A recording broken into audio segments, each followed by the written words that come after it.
All right, hi everybody. Welcome to another edition of Ozzy and Keats. John Keating and Chris Osgood with you. As we like to say, we are not great, we're just okay, and we're brought to you through the genius of Podcast Nation in Troy and the genius of Oddside Ales Tap Room here in downtown Grand Haven, Michigan, where I sit. And Ozzy is in Western Canada on a lake near Kelowna.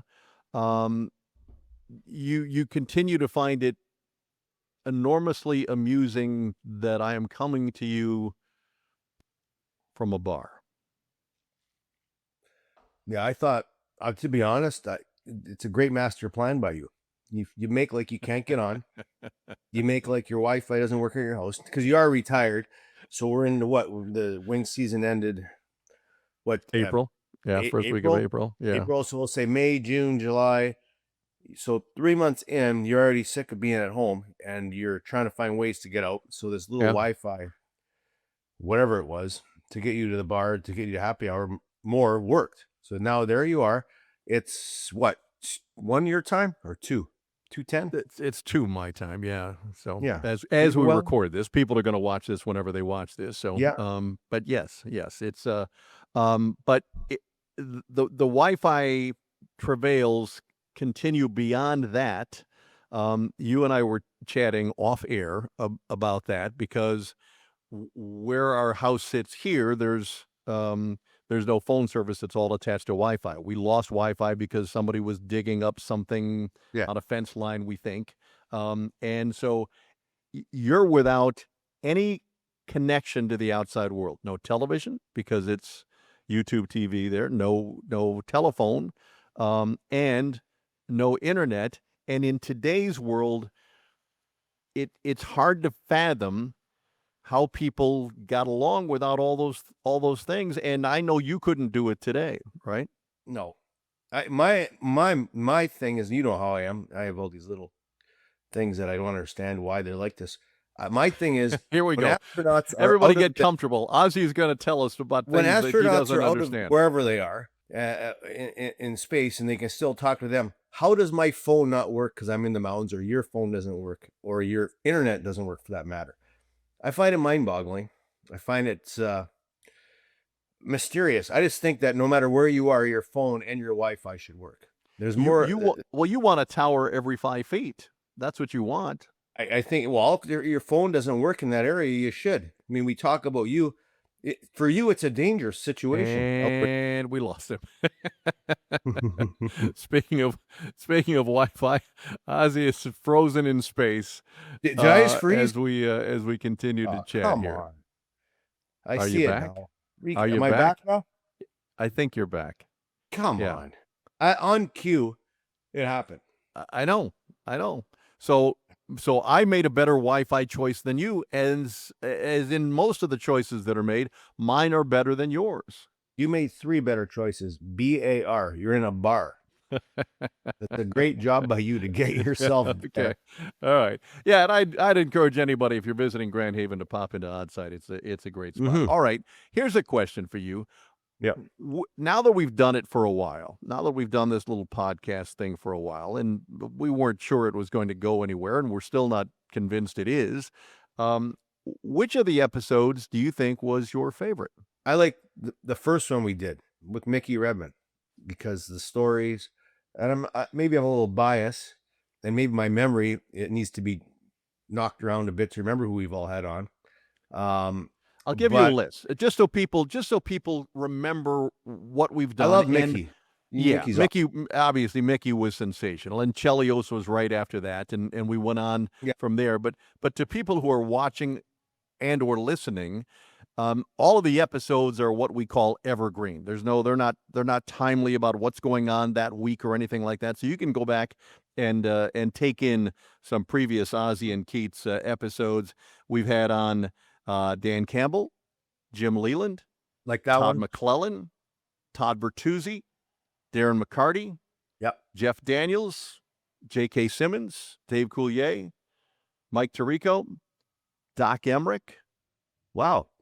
Todd Jones was last week, the Tigers' all-time saves leader. So, I mean, there are so many great stories attached to people who have done what you've done, whether it be the baseball or football. The Dan Campbell stories were sensational. Lions are in training camp now. You can go back and enjoy some of that conversation that we had with the head coach of the Lions. But I think that's what people in Michigan love to hear, are the behind the scenes stories of guys doing what they did when you guys were on your way to championships. Yeah, whether it's sports or acting. I like the J.K. Simmons because I didn't realize everything he's done. I found it real interesting about the ins and outs with Jeff Daniels of acting, lines, pressure, what they have to do. I thought that was awesome. I thought it was Yeah. great stuff. I like talking to Jonesy because I can relate to that a little bit. I mean, you're in that pressure situation a lot of times, or sometimes it doesn't go good. How do you deal with it? I've never been interviewed, and I'm trying to interview somebody else either, so that was something new for me. That was cool. Yeah, it was entertaining. It was great. Jonesy was outstanding. Chelly's always great. So far so good. But you're right saying we don't quite know where it's going to go. But that's the beauty of it is all of a sudden it could. And that's kind of how we approached our shows. We had our things we were talking about, but we could always veer off and go wherever we needed to go to make it seem like we knew what we were doing or entertaining for that matter. Well, and that was the approach when you and I were on Yeah. TV together. Well, regardless of the outcome of the game or how the Wings were doing or not doing, we were going to make sure that we had fun on TV, and that has led us to this. Yeah, we didn't like it in the concourse at first. Remember? We didn't like that. And then we kind of grew on us. We kind of liked our little spot up in the perch there. A little bit more privacy. It was a bit chaotic in the concourse, but in the end I thought it was a pretty cool spot. You almost passed away off the stage there, collapsed, but we got you through that. But at first I didn't love it there, but now I really enjoy it. Well, people are chanting your name. That's why you loved it. I mean, everybody just Ozzy, Ozzy. You love that. You love that affirmation from, people who are 60, 70, 80 years old who can remember Tell the when you played. difference when the Wings are winning and losing, though, for sure. When you're up there, I mean, there's a Absolutely. different Yeah. vibe, 100%. I mean, the vibe just prior to Todd coming in was not good. You and I were talking about what we're going to do if somebody starts chanting something they shouldn't chant. Well, we can't really do anything about it, but it certainly turned when Todd got, so that was a blessing for us, and they started winning some games, so that was good. All right. We want to take a question from one of our devoted Yeah, viewers. I always love those. You know Joe that. Sayan says, Yep. Ozzy, did you ever collect memorabilia from teammates or players you played against during your career? Yeah, it was. I have, and What's my what's what's what's the ultimate? What have you got in your I collection didn't that? even know I had this stuff. I was driving when I drive here to where I am in British Columbia. I drive through my old hometown, Medicine Hat, and stop at my mother's house, and she has a room, and her husband at the time, Peter, he is was had a Russian background, was collecting sticks and programs signed and jerseys. He has a Russian 5 stick signed. He has a Larionov stick signed. He has Well, you sticks that get you got that stuff done, right? he did. He did. Oh, I didn't know. I've got goalies done a few things, but not of that magnitude. There's a ton of stuff down there. I have a picture from an All-Star game. I didn't even know I had it. He got it signed. Scotty Bowman, Sergei Fedorov, Paul Coffey, and Nick Lindstrom signed it. And there's me. Which one of these doesn't belong? There I am, right in the middle. Big as life, living my best life. God bless that. And I have that, which is a cool thing.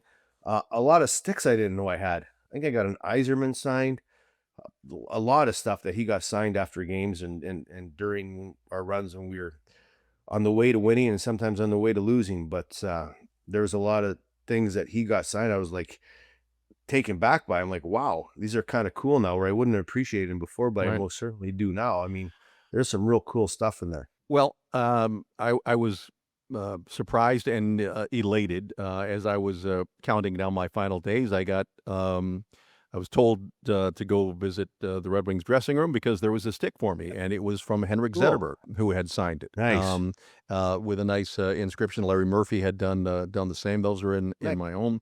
But as I've gone the transition from suburban Detroit here to Grand Haven, as everybody can relate, moving is the absolute worst. You wouldn't wish it on anybody. And so moving some of that stuff from there here, Yeah. um, My wife says, and all these things, all the credentials that I've had, and a lot of the pictures and all that kind of stuff, and it's a real eye opener when, and she reminded me of this. Well, great. This is stuff that your kids will have to get rid of when you pass away. And, it means something to me. I think it means something to the people who sort of glance at it once and say, oh, that's kind of cool. But then at what point does it really have any value? And Yeah. the lesson there, children, is it's just stuff. And that's what Yeah. I tell everybody about things that, you worry about getting rid of, or it's just stuff. It's not what's important in life. What's important in life is your family and your health and your ability to laugh and those kinds of things, and don't sweat over the stuff. No. And I got a lot of team sticks signed, goalie sticks, all the teams. I think 96, 97, 98, all of them. I was surprised. The things I like the most is, if I'm still answering the question that was asked, is I have my helmet and my gloves from that final play in '08. I still have that.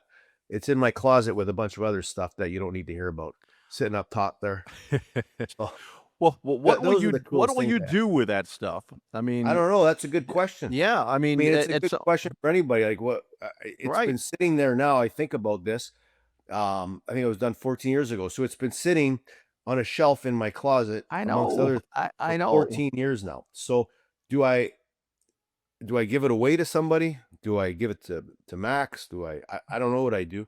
I'm gonna do with it. So Yeah, I mean, do you auction it off and give it to charity or something?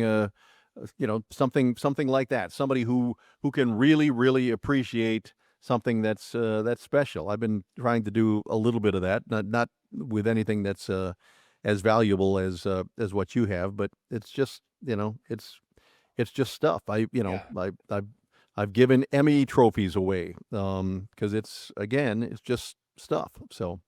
All right. Joe asks one more question. Did you ever or do you collect any of your own cards that were produced over the years? Hockey cards. cards. The ones I like. I do the ones that I deem or I see that I haven't seen before that are kind of rare. I will. The ones I've seen lots I don't. I probably I have a box in my house in Michigan of a tons of cards. I don't even know what's in there anymore. Um, my son finds them boring, so he doesn't even look at them, even when he was younger. What value does a Chris Osgood signed hockey card have? Because I know you Well, go into this place in Livonia and sign for yeah, for that one store owner from time to one of time. my favorite. I got a few. One is I'm golfing. I don't know how I have that one. One I saw a picture of. I was when I we forgot when we had Jonesy on. I was a bullpen catcher at Old Tiger Stadium. He was warming up with me in the bullpen. I have a picture from that. I was Wait, in the catching gear. wait. Yeah, So I we had forgot. we had we had Todd Jones on, and you Yeah, have a Tiger Stadium story to relate to him, and you didn't I get that forgot. in? Yeah, Oh my John. God. You Are remember you all those sure you want long to be an investigative reporter? all those now I'm starting to see a direct correlation to my memory now and the long goals that went in back in like the 90s. I'm starting to understand it a lot better now that I'm getting older. But yeah, darn it, I forgot that story, but it was a real cool picture and I had it. It was a card and I don't know where it is. And that's one that I like. And the other one was from, I think, the parade. And it has the great Mickey Redmond behind me on the microphone introducing the players. I thought I Oh, love that great. stuff. So I Yeah. got to find those. So there's certain things that you really covet or you like. I like pictures that are staged, that are kind of taken in action or taken when you don't know it and they look really cool. So like the one we had on the set with me, you, Murph, and Lindstrom. Great. We're all laughing Yeah. and having a great time. And I believe you said it was Nick's birthday, correct? Right? Yeah. And that was a lot of fun. So I like those photos too. Those tends to make it to the shack with pictures of your individual shot from your days in Grand Rapids and my Mickey Rebin and Dolly Parton. my my mustache, my Yeah, it's great. softball playing days. But back to the original question: do you have Yeah, any idea what's the most valuable Chris Osgood memorabilia that's out there? Have you I would heard a say number? Have you heard a number? How much? I have it. I would say my helmets probably. A lot of the people remake the helmets I've ran into a few guys that do, but the one I have in my house is probably the most whatever valued thing I would say from the '08, because it is the exact same helmet and gloves that I wore in that last play in '08. So I would And say that. somebody asked you to sign it. No, I'm that's never left my closet, like I said, Okay. and it stayed there for 14 Maybe years. So maybe I'll ask you to sign it for me and give it to me. Now, what I do with it, whether I get some money for it or, a little something for something, I don't even know what it'd be that's worth. another story. I don't even know if it's worth more now that it's longer away from that standpoint, from that time, or if it's less. I would not even know. And how many autographs have you done in a day? What's your record for going into Oh, I one of remember those the '90s establishments? when Drapes and I did a signing somewhere, and the line was crazy. We were young. We were like 23, 24, not even that, maybe. I think it was 95. Oh, there was thousands that day. So we were young, didn't know. I think it was the Novi, whatever that is, the Expo showroom or Center, yeah, expo right. center or whatever it was, but it was a lot different back then. Didn't have the hotel attached to it, all the rest of the bells and whistles. And I remember because we had just gotten there. We were young and we were kind of just the up and coming team. So that's kind of before the hype of it all. But you're meeting people in that instance, right? I mean, you're saying hello to people and then signing for them, right? Drapes and I used to sit there, and more me, but because we always got called into Scotty's office for the most random things. And we got called in because our autographs weren't good enough. Because if you ever look at a Scotty Bowman autograph or anybody from that era, Ted Lindsay, the great Gordie Howe, they're very neatly written. Of You course can they read should them. be. Of They're course obvious. they And should be. Scotty told us he called us in and gave us SHIT, rhymes with hit, or I just said it. And he said you gotta look at people in the eye and you gotta sign autographs the right way so people can read them. He Good gave for us a him. lecture about it because he must have heard from somebody, or I'm not sure who, but he knew everything about everything we did for some reason back then. And but it was a good point. So now whenever I try and sign, and sometimes you get loose, but I try and make sure it's signed so people know who it is. Because when Max gets stuff signed, now it's my son. Sometimes I don't even know who half the guys are on there. So I do Right. think it's important.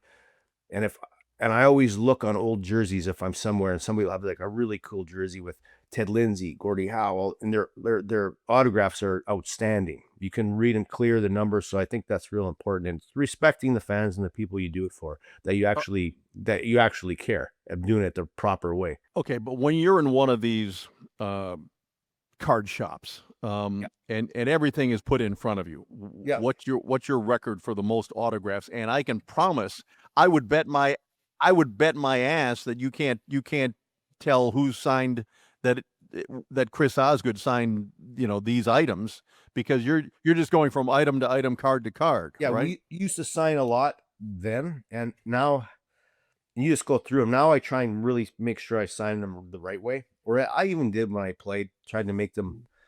Now there'll be the odd one that won't be very good because you know me, I have the odd slip up here and there. What? But What was that? yeah, What? the odd Huh? slip up. What? We'll call it the Yeah. odd Okay. slip up. Okay. Okay. Yeah, but a lot of stuff. It's different now because people want like you to write 3-time Stanley Cup champion or whatever on. So there's a lot more that goes into it than used to. It used to just be autograph to John, whatever, sign it. Right. So it's changed, or like scored a goal, whatever day that is, or just certain the fight. People like that one, write the date of the fight down. So it's the industry's definitely changed, that type of thing, but not like there's certain instances that when you listen to people when you're growing up that they give you a lecture about, and you're like, God damn, at the time, but how right they are, and that was one of them. And this guy pulled us in there and randomly gave us a Good for lecture him. about our Good for autographs, him. how they weren't acceptable and look people in the eye. But he was right, so try and make sure of that every time now. Well, where we used to work when the Red Wings were on the Yep. road, the FanDuel Sports Network studio is no more. All the shows are going to be done from arenas going forward. But one of the items that was moved out was a desk Yeah. that Oh, Chris Osgood, for some reason, just decided to sign. He signed his name to an actual cubicle desk in the offices there. well, it's Kevin's desk, right? Yes, it was Kevin. Kevin is our camera guy who travels with us and we've known for a while. And it's just like, Are you kidding? You signed a desk? I Oh mean, yeah, who does that? I signed a ceiling before. That's a certain thing. I got up on a ladder and signed a ceiling, Oh see if my they could see God. it up there. Oh A my lot of God. different things though. I like the desk. I wonder what they did with that desk. They probably threw that desk out with everything Well, they else. did. Yeah. Well, we All have a that. guest. Can we Who's bring a here? guest in? Who? Let's bring in our guest to join Ozzy and Keats as we continue this conversation. Somebody that I think Ozzy knows pretty well.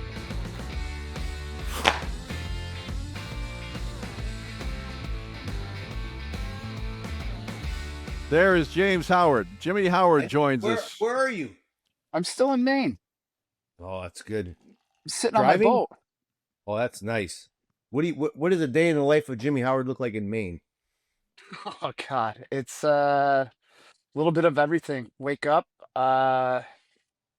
Lately it's try to get on the water as soon as possible. Got 6 kids here. So like they all want to tube. They all want to wake surf. They all want to water ski, and they all want to do it at once. You know what I said to my wife the other day? I said to her, I said, I'm going to apply for a job in the Grand Canyon as a pack mule because that's all I do around here. I'd be really good at it. I carry shit around. I drive people around and I clean up stuff. So I'm a pack mule and Tony Maselli from Who's the Boss Yeah. all at once. Yep. Amen to that. Yeah. All right, Jimmy, let's begin at the beginning. Give me your best getting to know Chris Osgood story when you were coming up and they wouldn't let Gosh. you come up. They kept you in Grand Rapids for frickin' ever before you Yeah. found your way to Too Detroit. long. And there's Chris Osgood just sitting there, holding on to one of the jobs you wanted. The first time I ever met him was in 2005 in Niagara Falls, Ontario. Yeah, remember we had Jimmy Bedard's goalie Jimmy camp. Bedard's goalie camp, and it was Chris, Manny, and myself, just Yeah. the three of us, I believe, at the time. I don't think Mhm. there was that. Maybe Logan Koopmans was there too. I know he was there the second year. You weren't, but You just got you came. drafted. You came just one year. That's Yeah. all you could handle. But we we kind of just kicked it off on the golf course. Yeah. Yeah, We went with golfing. We went Manny golfing. raking in Yeah. 15 footers for par, and Yeah. We're at the that's my John first Davis memory. Grand- Jim Bedard, It was Jim good. Bedard using the illegal chipper. Oh yeah, yeah. He was. That's when he used to come in when you just got drafted. And then I remember. Am I right? Your first game in LA, ever, when you had Yep. all those saves. No, that wasn't that year. That was the other. No, that was when Homer scored on me from center ice, and the puck went underneath somehow. Somehow the post came up off the mooring. All of a sudden, again, the Staples Center's just going nuts. That was back when it was still called the Staples Centers. I know Yeah. it's changed, but the lights are going off, the horns going off. I'm like, how did that just go in? And thank God they reviewed it, and it was a no goal. Your first win was in Vancouver, right? I find this great. Let me jump in here because My first start was in LA. But your My first first win was start. in Vancouver. Yeah, but let me jump in because I did some homework here. I take great delight, Jimmy, in the fact that your first win was in relief of Chris Osgood. Oh, He came out so you Yes. could come in and get the win. Yeah, What were the circumstances there? There was a lot of. he was very kind that day. He was very kind. He Well- probably had the best warm up I've ever seen in any did, didn't I? have. When, And I then- didn't let in a goal in warm up. I remember that. I was And then unbelievable. 2 went in from the half wall from the Sedins, and out he comes singing. I I let- think the I let song at one the time in. was someone called 911. I think you're I singing let my one belt in. sock again. I let one in from the. The first one was good. The second one was from the Pacific Ocean. It the was from the third one- hash marks.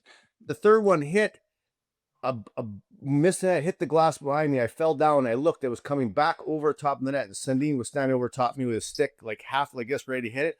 And all I could think to myself was, "Oh, this isn't going to be it for me." And he banged it right over my head and into the net. I was laying flat on my back. And I can't take full responsibility for this because Jim Bedard, who he's in The Niagara goalie, Falls. the former goalie coach. We Yes. have to tell everybody. Yeah. Now, 2 days before, now this is a rule for older goalies in the league.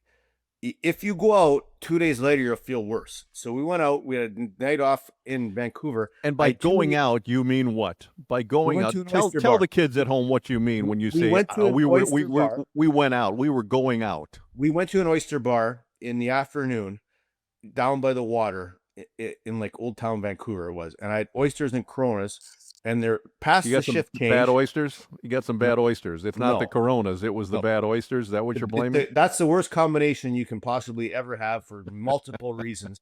Not only bathroom reasons, but that's Come on. Oh, Come I felt on. unbelievable jeez. than practice. I had the best practice of the year, the best warm up, and I laid in 3 goals and 4 shots, and that was it for me. Jimmy Howard came in and got his first win, and was I ever happy?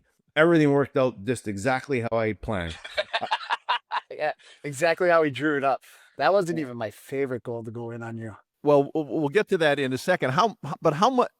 I mean, I'm fascinated that Ozzy, you remember, both of you remember the circumstances of Oh, yeah. each goal. How many goals against do you recall, game by game, or against a particular All the opponent? time. I remember more of Howie's when he first got called up because I was kind of there to mentor him, and I remember his game.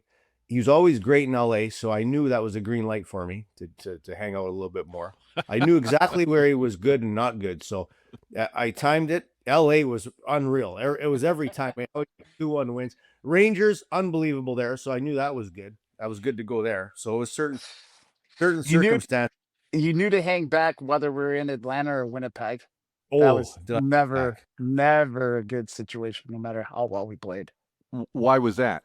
I don't know. That jet would go off right after. Well, when they moved to Winnipeg, that jet would go Yeah. off, and it was exactly what it was. Just a put the Because seatbelt on, because here they come. Howie will say, as a goalie, John, you always have a God, for some reason or another, I think pitchers would be the same. 2 or 3 rinks in the league, you're like, Calgary was one of them for you. And that whether you have like Montreal was for me, just weird stuff happens, Howie? Like even when you're Yeah. on, it doesn't matter. It's something weird is gonna happen.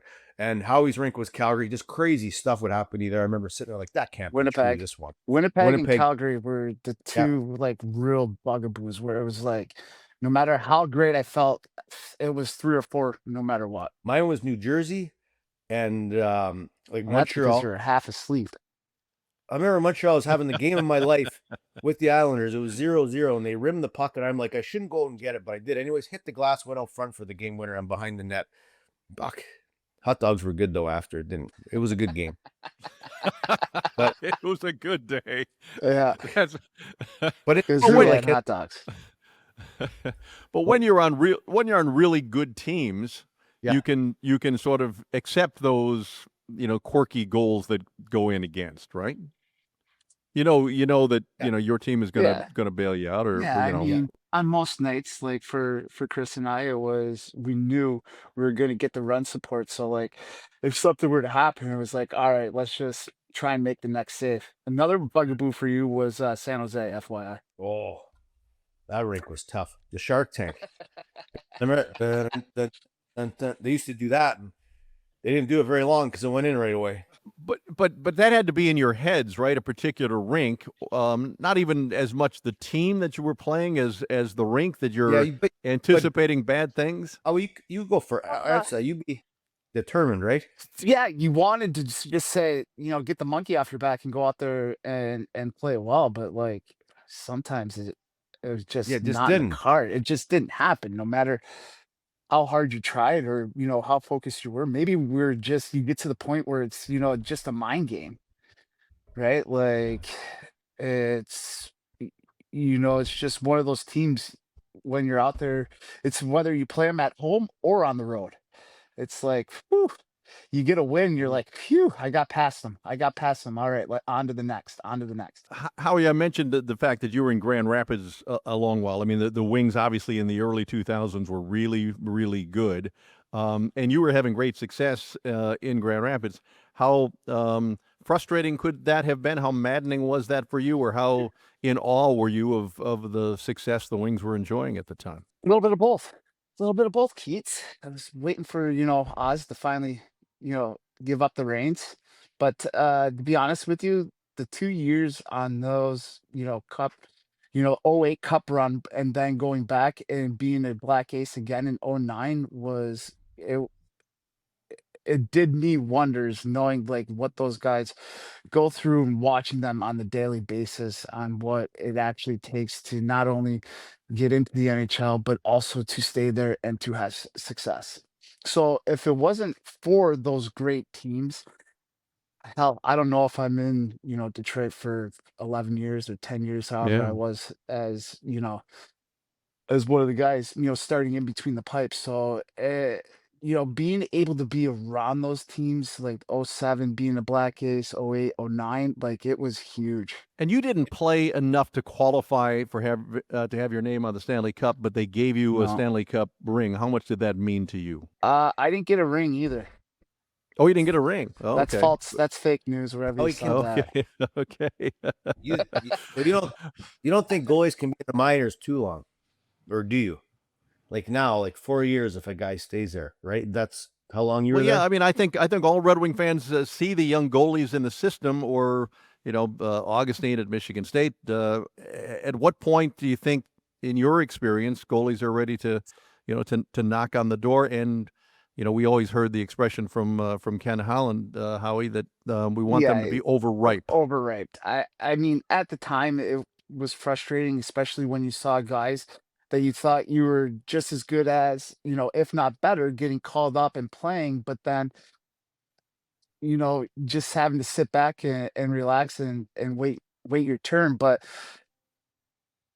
I guess once I got to the NHL and then I was able to have success, then I was like, I understand what Ken and Jim Mill were doing Yeah. at the time. Like, but I think there were times where it's just like, damn, like, what more do I have to do to be able to take that next step? And, Yeah. it was just lucky that Ken and Jim had such great patience for me. And if to be honest, the only reason they had patience is because they had great players in front of us. How long did it take you to adjust, Howie? Because I always think like, okay, I have Augustine and Costa. Like, it's one thing to play in the AHL, but there's always like even for Casper, there was that 3 month, I believe, like or whatever timeline you want to put, where all of a sudden you got to learn. NHL is a lot different game than the AHL is, as in you got to know where to be at the right time. It's a lot quicker and more strategic. So, how long did that take you? And you think that's changed that length of time to adjust once you get to the NHL to get comfortable with where you're at?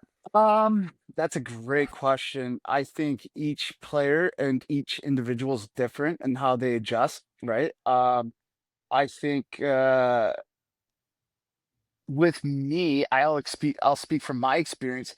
It wasn't until you got sick in November and I was able to play a couple of games in a row and I got to go against Roberto Luongo and went toe to toe with him at the Joe and was able to get a 2-1 victory. And I was like, I can do this. And just overnight, my confidence just grew immensely. Yeah, that's How funny how how that how old were you coincides. then?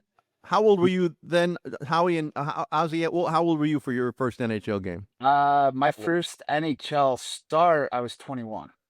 My Yeah, first full season with the Wings, I was 24. I was 20, and I would say it probably took till when you first play your first game, you know right away, okay, I can do this. But it takes probably a couple months, hey, Howie, to hey, I don't have to chase that guy. I don't have to be here. Your players are always in better position, I would say. Yes. Less is more. The pace is quicker, but the plays are more definitive. Here's option A and here's option B. There's not C and D like sometimes there is in the AHL or it gets scrambly. So I do think part of it, Howie, as I say, sometimes a goalie that's ready after a year, say 2.5 or 3, should go to the NHL and kind of have the lumps for 3 months, then go back to the AHL and play another year. Then I think they regress a bit. So I think it's changed a bit now in that aspect. So it'll be interesting to see. The Wings have some good goalies coming. They got 3 of them. So hopefully one of them will turn out to be really good. Yeah, I mean, you just hit the nail on the head there, Oz, by saying that, like, I always thought it was easier to play in the NHL than the American League just because guys were so good at the positions. Yeah. And, when you saw I play develop, that was 9 times out of 10, that was what was going to happen. Would you get the occasional bounce where, it would go off of something and, you would have to adapt? Yeah, but like, guys are so good at, being positionally sound that But it wasn't yeah, the Chinese fire drill that you had to yeah. put up with playing in the American League. The thing is, John, the thing that's cool about it is you even have to learn how to play with like Nick Lindstrom. You have to learn how to play with a guy like Chelly. You got to learn your defenseman, and that takes time too. Like Nick's not going to get beat 1-on-1, right? So you're more or less looking for who's the trailer, who's this. Like certain Yeah. guys do certain. So it's a lot of reading and learning. And I think for a goalie, Howie, I think nowadays probably 2 to 4 months, right? But and that NHL team has to be ready for some of the growing pains that go with that. But in the end, I look at the kid in Calgary, that Wolf, right? He had some up Hmm. and downs early, but wow, he's going to be a gem. So hopefully the Wings have one of him in their system here coming up, like the next Jimmy Howard. Who, I mean, I knew Howie was good. It's funny because Howie can talk about himself, but when he was young, I'm like, wow, this kid's going to be good. And we mentioned even in Niagara Falls, where Howie spent more time at Private Eyes than in the rink that trip. We had our So goalie meetings there. this Private Eyes was some sort of investigative firm. Yeah, Is that yeah. is that Jim, what that was? I mean, Jim Bedard I thought didn't that know Jimmy wanted to be a detective, but apparently that Jim, was the case. That now to be honest with you, it was a Private really Eyes. good. God. Dear It was God. a really good spot to have our meetings and go over what had happened in practice and what we need to do the next day. Hence the name Private Eyes. There's nobody watching or Okay. listening, but you could tell I how don't he even then have was a good. rebuttal. Yeah, and then he in the minors I'd see him a bit, but not as much. But I remember when he came up and played, I'm like, okay, he can play. He just needs time, and that was it. And I talked to Ken Holland about him, and because they needed somebody that was young to come up, and he was the guy. I was surprised he went back the fourth year. To be honest, I believe we signed Ty Conklin. I think. Yeah, Ty Correct. Conklin and Yeah. Hasek was Yeah, involved in and that I mix. thought, wow, how he's ready. And then when he came up the year after, it was kind of back and forth, and then how he caught on fire and took off and played outstanding. So and the rest is history, and so it's good. But how I wanted to ask you, like watching you guys, I'll never forget that. And I thought you guys should have went to the final with a chance to win. When the series against Anaheim and Chicago, two of the best series I've watched. Besides when I was in Long Island, I watched Detroit play Colorado. Unreal stuff. But those two series are great. I feel if you would have won that game, you guys would have had a great chance to win that season. Like what's your perspective of it, feelings of it now? I think looking back on it and being now 5 years removed from playing in the NHL, Yeah, that was the year. If there was ever going to be another year of us a chance to win it, that was going to be it. that was it. Yeah, It wasn't like in past years where, we were incomfortable at the end of the season. It was that half season lockout. Like we were scraping and clawing. We were playing playoff hockey for the last yeah, month. And like we got in against Anaheim and like we all felt like we could do it in the room. We got in on the last day. I think we went yeah. from ninth to seventh, and I was feeling really good about my game. Z was absolutely on fire then, and Pav was, his regular self. Croner had stepped up into that number one role for us, and it felt like if there was ever going to be a time, that was going to be the year, and it was just unfortunate that Chicago got the bounce. Hey, well let me jump in. I mean, tell me about the relationship that you and Ozzy shared. I mean, because I always thought it was interesting. I watched both of you in the dressing room, and there was always that care and attention and friendliness with whoever was the other guy, the other goalie in the room. What was it like between the two of you, and was there ever an occasion where you didn't necessarily like the other goalie? Not that I can recall. You tell me. Well, he went back. I don't He went think right so. back to his reporting. You know, he did this when he's a reporter in the room, trying to stir the shit all the time. Hey, like it was. You guys got So along. that's a but yes. there was So never that's a time yes. when you There didn't there get was a along. time when you didn't like the other guy. You just confirmed what I suspected. There Hey, was a Phil, time when you didn't like the other guy. you went full Phil Donahue on us right there. Phil Fucking Phil Donahue. Donahue. So Ozzy, No, who was not the goalie? Who was the not goalie you really. couldn't stand?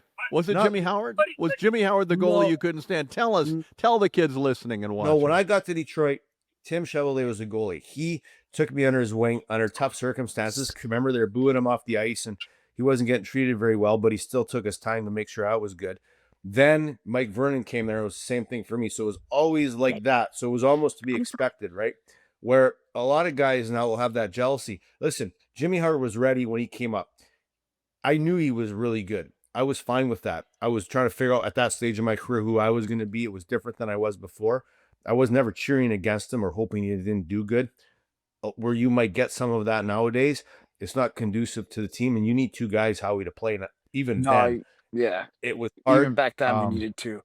Yeah, but it was just the way it was supposed to be. So and on and off the ice, and we'd hang out off, and on the ice was great. We'd have our practices before we'd go out and do our stuff, and we always get along. And it was all about the team. And listen, there's no better job than being in the NHL. There's nothing that No. emulates it. Keats, I know you think being with you is great, but it's not the same as being in the NHL. But we I gotta be honest. Keats, we always had fun with it too, though. Like even like when we were doing, the drills before with Jimmy B, like before practice and getting ready for practice, like we were always giggling and laughing out there, Yeah. like little kids, and like even after, like there was times like in '07 when I was a Black Ace and Dom was, just Yeah. on a tear, and Ozzy and I were out there just getting shelled after practices, and we'd have little games. All right, Yeah. you're not coming out of the net until you let in a goal. And Jim would let us do that. So like we'd always have like little friendly competitions and just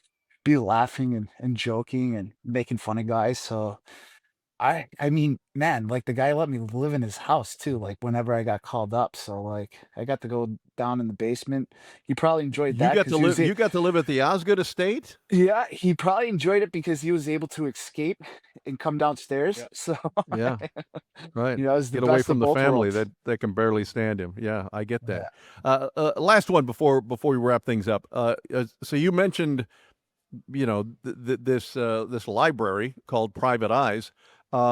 Were there spots in every town where you knew you were going to sort of reconvene on the NHL road? Ozzy? Usually like close to the rink. I mean, we used to go when we used to go to California. Now it's a lot different. They're like 4 days, 3 games, they're out. Before we go game, 2 days off, game, day off, game, 2 days off. It was a lot longer. And Scotty liked to fly to different spots. The one year we flew here, John, to Kelowna. I think you were here, right, Howie? Yeah, We flew here, yeah. We and it was in the Rocky stayed Mountains. at your Some guys, place. yeah, some guys went snowmobiling. Other guys did stuff. Scotty was really good about that. We'd fly to really cool spots, and we had any time off because you don't get a lot. And it was some a little rest and relaxation, and we had a lot of fun. So, but usually like Will you most. answer the question? Will you answer the question? Well, was there in the 90s? Yeah, I don't think there is Yeah. as much now. Like, are you talking about like the Forum I Club in mean, LA, Bill Club? Yeah, there was that. I There were mean, certain I spots, was but I caught in think a bit of a hybrid. yeah, you were in between. Like Like I was before, like, yeah, like it was like you still had the old school guys that, wanted to go out, but then that slowly, it seems to be now non-existent. yeah, before Drapes and I, when we were younger, we were required to set up where everybody was going, and they told us, whoever that may be, the older guys in the team, which that hierarchy was some legends that are in the Hall of Fame now. We're at the wherever we are on the plane, told what Who to were do. those guys? Who were those guys that put you in charge of deciding where the team was going to It convene? wasn't every time, but it was guys. I think of guys like Ray Shepard and Dino Cicerelli. It was awesome. Those guys, I got a chance. Mark Howe. I mean, I got a chance to play with so many cool players like Yeah. that and hang out with them. And when you're young and you get to go out with those guys, and I watched them on TV, I'm like, wow, this is awesome. Like, and, you got to get over it sooner or later because you're playing with them. But I mean, there's a lot of guys on my team when I was young that are in the Hall of Fame now, and I got a chance to go out and just listen to them talk about hockey and stuff. It was awesome. So, I mean, yeah, we set it up because we knew how cool it was going to be. Yeah, and you should be with them in the Hall of Fame, but that's another question for another day. Howie, it's great to see you. You look Great to see you, relaxed in spite of Keith. all the kids that you're chasing and everything that's going on there, and hopefully we'll cross paths soon. Oh, absolutely, guys. Enjoy the rest of All your right, summer. Thanks, Howie. all right. The great Jimmy Howard, the great Chris Osgood. I'm John Keating. Thanks for joining us on Ozzy and Keats. We'll see you next time, everybody. Ozzy and Keats is produced by Zachary Davis and Bill McAllister and proudly distributed by Podcast Nation in Troy, Michigan.